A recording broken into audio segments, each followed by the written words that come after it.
கோவில் ஒரு இலவச சிகிச்சை. உண்மையான காரணம் தெரியுமா? மனசு பாரமா இருக்கா? வாழ்க்கைய ஒரே குழப்பமா இருக்கா?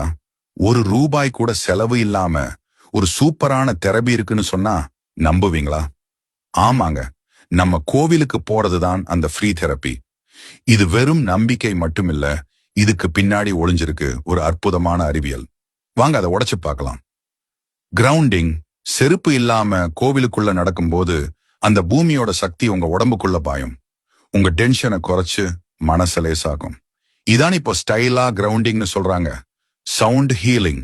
டங் டங் கோவில் மணியை அடிக்கும் போது அந்த சத்தத்தோட அதிர்வுகள் உங்க உடம்புல இருக்கிற 7 சக்கரங்களையும் தூண்டி ஒரு பாசிட்டிவ் எனர்ஜியை உருவாக்கும்.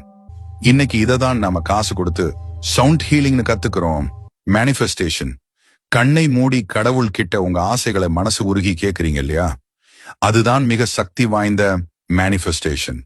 உங்க எண்ணங்களுக்கு உயிர் கொடுத்து அதை பிரபஞ்சத்துக்கிட்ட கொண்டு சேர்க்கிறீங்க. Intention setting. உங்க ராசி நட்சத்திரம் சொல்லி அர்ச்சனை பண்ணும்போது நான் யாரு, என் குறிக்கோள் இதுதான் இந்த பிரபஞ்சத்துக்கே ரொம்ப தெளிவா அறிவிக்கிறீங்க. ரிஃப்ளெக்ஷன். கடைசியா அந்த கோவில்ல ஒரு 5 நிமிஷம் அமைதியா உட்கார்ந்து பாருங்க. எவ்வளவு பெரிய பிரச்சனையா இருந்தாலும் அந்த நிசப்தமான சூழல்ல உங்க மனசுக்கு ஒரு புது தெளிவு கிடைக்கும். இதுக்கு பேர்